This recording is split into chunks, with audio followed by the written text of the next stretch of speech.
أعوذ بالله من الشيطان الرجيم بسم الله الرحمن الرحيم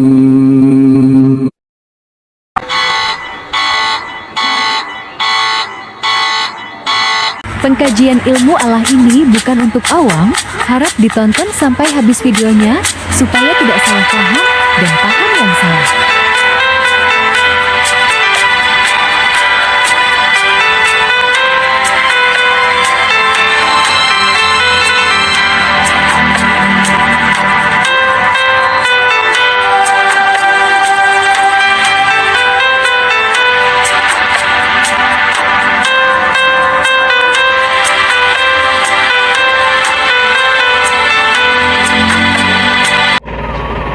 Assalamualaikum warahmatullahi wabarakatuh. Jumpa lagi di pengajian ilmu Allah di channel saya ini yang mengkaji tentang syariat, tarekat, hakikat dan ma'rifat untuk ilmu Allah. Tujuannya untuk bermusyawarah, bermusyawarah, berbagi tentang ilmu Allah. Jadi kaidah untuk mengenali diri kita jasmani ini. Apa diri jasmani kita ini? Siapa jasmani kita yang nampak ini, yang zahir, yang kelihatan ini? Jasad kita ini manusia kah, hewan kah, jin kah, setan kah, atau Tuhan kah? Macam mana? Bagaimana kaidahnya? Mengenali diri zahir, mengenali diri Tuhan yang zahir, mengenali diri yang nyata, mengenali diri Tuhan yang nyata. Sekarang kita bagaimana supaya kita tahu yang kelihatan ini, yang zahir ini apa? Tuhankah? Rasulkah? Ibliskah? Jinkah? Manusiakah? Hewankah? Bagaimana cara mengenalinya? Sangat-sangat mudah. Awal-awal sekali, lihatlah, ingat, ketahui apa yang kita makan. Sangat mudah, sangat gampang. Kalau mau mengenali diri yang zahir ini, diri jasad, diri jasmani, diri yang nyata ini, diri yang kelihatan ini, yang terlihat oleh mata ini, yaitu ingatlah apa yang kita makan. Ketahuilah apa yang kita makan. Ingatlah apa yang kita makan. Apa yang kita makan? Makanan malaikat? Apakah makanan setan? Apakah makanan kita yang kita makan itu makanan jin, makanan iblis, ataukah makanan hewan? Apakah yang kita makan ini makanan manusia? Mari kita bahas.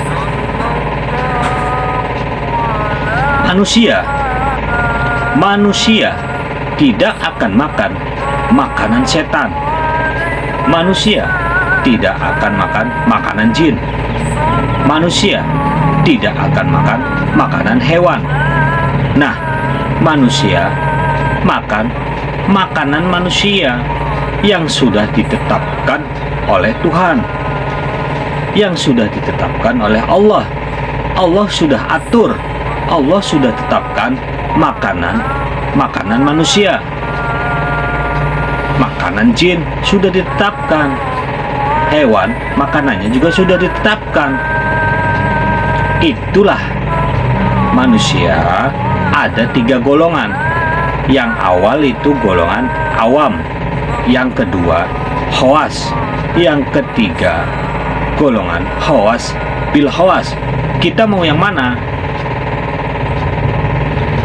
Ada manusia sebenar-benarnya manusia, ada manusia setengah manusia, ada manusia bukanlah manusia, Ada manusia, bentuk saja manusia, sesungguhnya hewan yang nyata.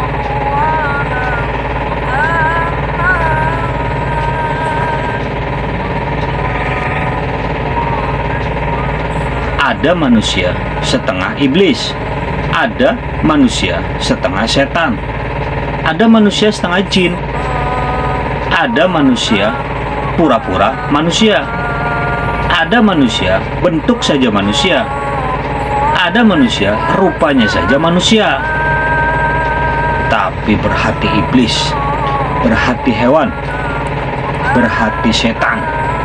Setan yang nyata, iblis yang nyata, hewan yang nyata, dia pura-pura menjadi manusia. Inilah manusia yang tak pernah mengenali diri jasadnya. Inilah manusia yang tak pernah mengenali jasmaninya. Inilah manusia yang tak pernah mengenali diri yang nyata. Dia nggak tahu diri ini siapa, bagaimana dia mau mengenali diri Tuhan yang nyata. Diri yang zahir saja, diri yang kelihatan, dia nggak tahu, dia nggak mengenali. Apa yang dimakannya, dia nggak paham. Apa yang dimakannya, dia nggak ingat. Dia tidak dapat membedakan, dia tidak bisa membedakan makanan manusia, makanan hewan, makanan setan, makanan jin. Dia nggak bisa membedakan. Inilah manusia yang tak mengenali dirinya, mengenali diri jasmaninya. Karena apa? Golongan nggak paham. Inilah golongan awam, halal, haram, hantam, boleh gigit, boleh makan. Karena nggak tahu dia berasal daripada yang maha suci. Dia nggak paham innalillah. Dia ingat dia macam hewan. Dia ingat dia dari hewan. Dah, maka daripada itu dia makan pun seperti hewan. Kalau manusia, dia nggak mungkin makan makanan hewan. Dia pikirkan apa yang dia makan. Dia ingat apa yang dia makan, sebab akan menjadi darah dan dagingnya. Apa yang kita makan, apa yang kita minum akan menjadi darah dan daging.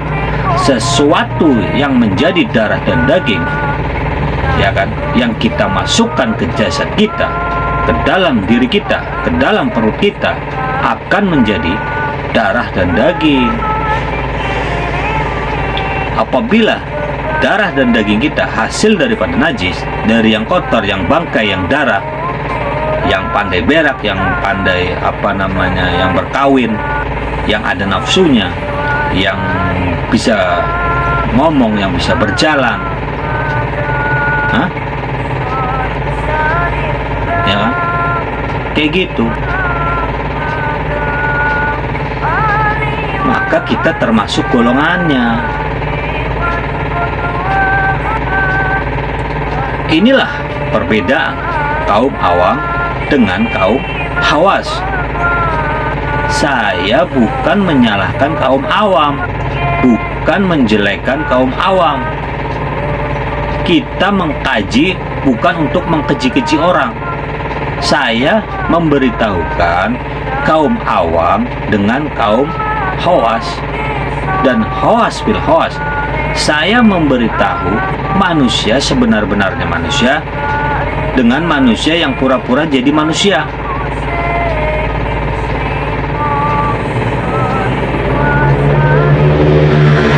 Bagaimana kita mau mengenali itu manusia atau bukan?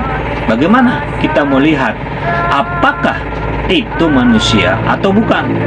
Bagaimana kita paham, mau lihat, mau bertemu seseorang itu betul-betul manusia ataukah setengah manusia? Lihat cara dia makan, lihat apa yang dia makan, ketahui apa yang dia makan. Nanti kau bisa tahu cara makan, apa yang dimakan. Kan ada contoh manusia, kita kan ada contoh Siapa contoh uswatun hasanah kita? Nabi Muhammad Rasulullah Shallallahu Alaihi Wasallam. Itulah contoh suri toladan, contoh uswatun hasanah. Nabi pandai makan, Nabi pandai pilih makanan, Nabi pandai pikir apa yang dia makan. Nabi gak sembarang makan.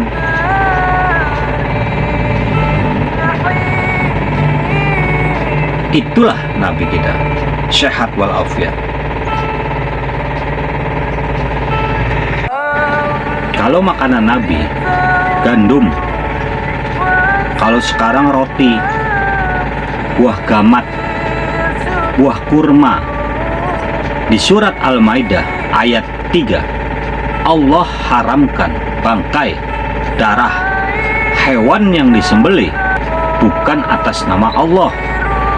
Hewan yang mati kena pukul. Bagi orang awam, bagi pemikiran orang awam, bagi kajian orang awam, orang syariat, selain babi itu halal. Bagi kaum awam, selain babi itu halal. Cuma daging babi saja yang haram. Di surat Al-Maidah ayat 3 jelas enggak darah itu haram? Di surat Al-Maidah ayat 3 jelas enggak bangkai itu haram? Kalau diperhaluskan untuk orang hawasul hawas, bagi orang hawas, darah apapun haram. Darah manusia kah, darah hewan, darah ikan, haram. Sebab di surat Al-Maidah ayat 3 itu tidak ada kecualinya. Tidak ada kecuali darah hewan, tidak ada kecuali darah ayam, darah ikan, tidak ada di situ. Tetapi bagi kaum awam, dia tidak memikirkan itu. Makan daging, makan darah. Kenapa? Kenapa? Di dalam daging bersemayam darah. Daging itu rumahnya darah. Darah itu tempatnya pada daging. Kalau mau makan daging, pisahkan dulu, buang dulu darah itu, baru makan dagingnya. Ini baru halal. Saya bukan berbicara dagingnya haram. Ingat, saya nggak bilang daging itu haram. Yang saya bilang darah haram. Setitik pun haram, banyak pun haram. Ini untuk kaum khawas, bukan untuk kaum awam. Jadi bagi Anda yang kaum awam, jangan gunakan ini, jangan dengarkan saya. Saya tidak bilang untuk kaum awam.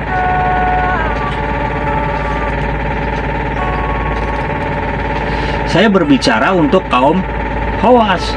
Semua darah itu haram. Titik saja dekat baju kita tidak boleh sembahyang, sebab najis mughalladho, najis berat. Jadi apabila orang hawasul hawas mau makan, dia pikir, dia buang darahnya, dia makan dagingnya saja. Tiap-tiap yang bernyawa harus disembelih. Tiap-tiap yang bernyawa harus disembelih. Tiap-tiap yang mati bangkai namanya. Apapun itu, ikan mati bangkai, hewan mati bangkai, ayam mati bangkai. Tiap-tiap yang mati namanya bangkai. Ini orang khawas. Kalau orang awam tidak. Ya, ini bangkai ikan, nggak masalah, nggak apa-apa. Jadi Anda harus bisa membedakan, bukan untuk orang awam. Ini bukan kajian untuk orang awam, ya kan? Jangan marah Kan saya sudah bilang, ini kajian bukan untuk orang awam. Kalau Anda mau komen, komenlah kajian orang syariat. Saya bilang darah haram, dia bilang daging haram. Kan berbeda. Bukan saya yang bilang darah itu haram. Bukan saya yang bilang bangkai itu haram. Surat Al-Maidah ayat 3. Tetapi dalam audiens, dalam kajian ini ada orang awam yang mengatakan kajian ini salah. Yaitu kamulah yang salah. Kalau Anda bilang kajian ini salah, ya kan? Buat Anda lah kesalahan itu.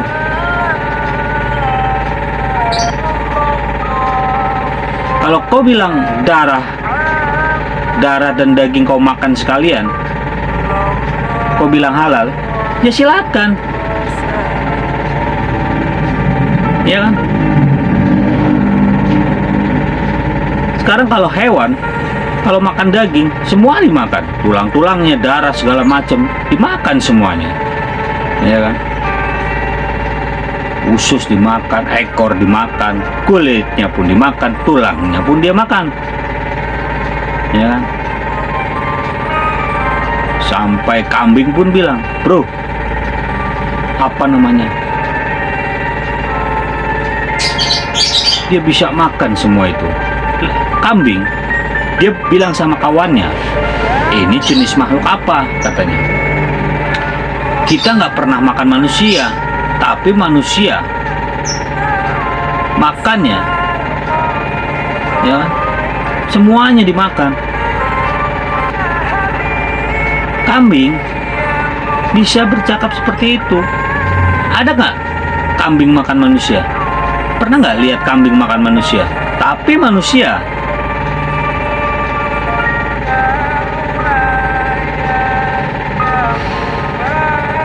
apa-apa yang kita makan menjadi sifat karakter, sifat dan karakter kita manusia.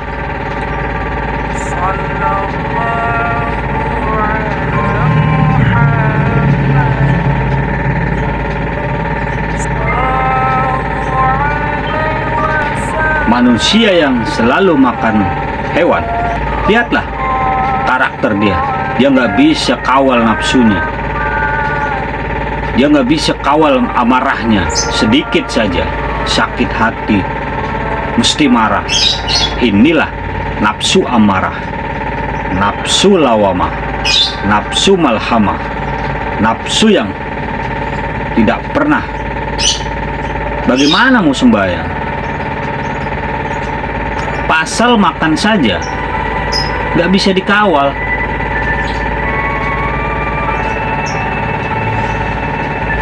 Nih, mulut nggak bisa dikawal. Bagaimana dengan hukum Allah yang lain?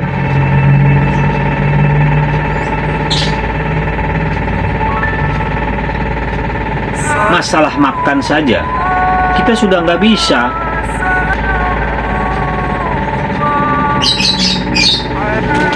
Jadi sesiapa yang mau mengenali diri zahirnya yang nyata, diri jasad, diri yang nyata, ketahuilah, lihatlah, ingatlah apa yang kamu makan, maka kamu dapat tahu siapa diri jasad, diri jasmani kamu.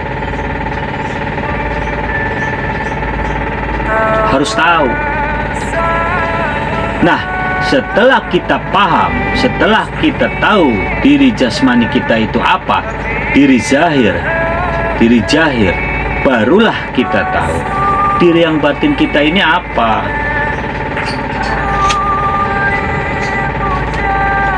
Tiap-tiap jasad, tiap-tiap jasmani pasti ada ruh. Ruh bermula daripada Allah. Ruh kita datangnya daripada Allah. Ruh berawal daripada Allah. Kalaulah kita paham Allah lah maha suci, yang datang daripada Allah itu suci nggak? Kalau Allah maha suci, yang datang daripada Allah, minallah, haqqullah, innalillah, mesti maknanya suci, karena berawal daripada yang suci. Bolehkah yang suci ini, bolehkah roh kita yang suci ini bertempat pada jasad jasmani kita yang kotor? Boleh nggak? Roh kita yang berasal daripada yang maha suci, yang awalnya daripada yang maha suci, Allah, bertempat kepada jasad yang kotor ini. Boleh nggak roh kita bersembayam, duduk dengan ketenangan, yang jasad kita ini makan bangkai, makan yang berdarah-darah, yang pandai berak, yang pandai berkawin? Boleh nggak? Inilah kita tidak akan pernah mendapatkan jiwa yang tenang, diri yang tenang, jiwa yang tenang. Jiwa kita nggak akan pernah tenang. Sebab apa? Ruh asal muasal kita itu berasal dari yang maha suci. Bagaimana ruh kita ini mau tenang, ya kan? Jadi kalau awal mengenali diri awal, diri jasad, diri zahir kita ini, yang kita buat, yang kita bela jasad kita ini, jasmani kita ini dengan kekotoran, kita buat, kita bentuk jasad kita ini daripada yang kotor-kotor, yang najis. Hati kita bagaimana? Akal kita bagaimana? Mata kita bagaimana? Telinga kita bagaimana? Pendengaran kita. Itu makanya hati orang yang suka makan bangkai, yang suka makan najis, yang suka makan darah, yang suka makan hewan, dia nggak bisa kontrol. Hatinya selalu dengki, hatinya selalu fitnah, hatinya selalu mengkeji orang, hatinya selalu menyesat-sesatkan orang, karena makannya bangkai darah.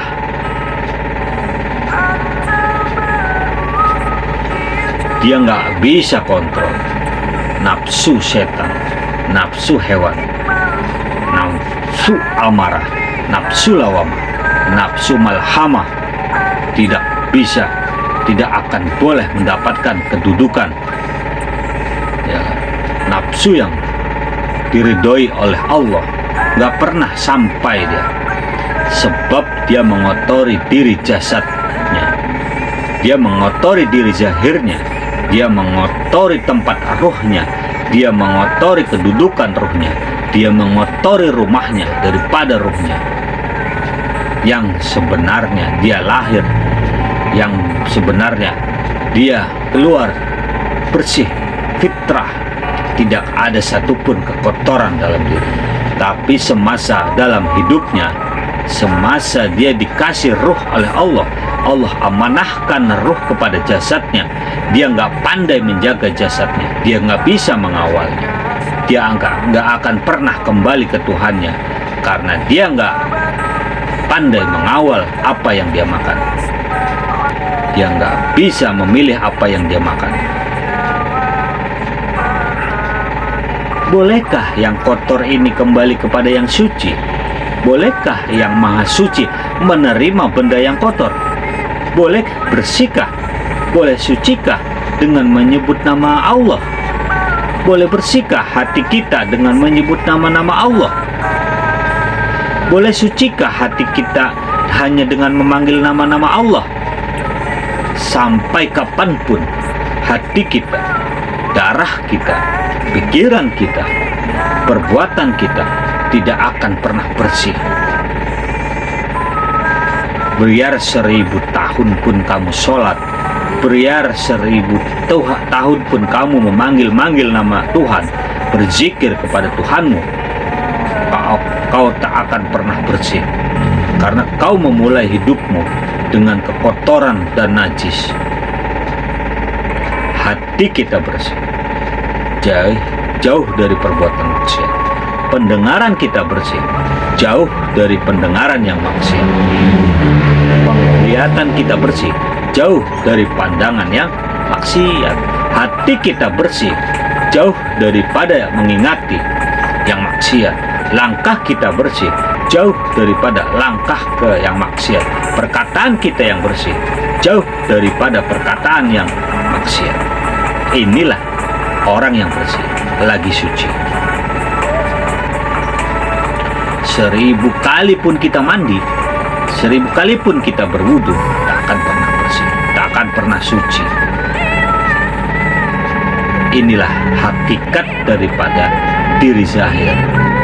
Barulah kita mengenal diri batin. Apa yang dimaksud diri batin? Siapa diri batin? Di manakah diri batin? Bagaimanakah rupanya diri batin? Banyak yang bilang diri batin itu ruh. Banyak guru orang diri batin itu ruh. Ruh ya ruh, bukan diri.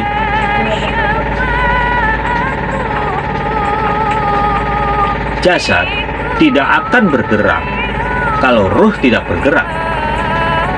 Perintah gerak, perintah afal. Jadi kalau mau lihat afalmu, lihatlah afalnya zahir, jasmani. Kalau mau lihat geraknya ruh, lihatlah jasad bergerak. Mau lihat perbuatan ruh, lihatlah perbuatan jasad.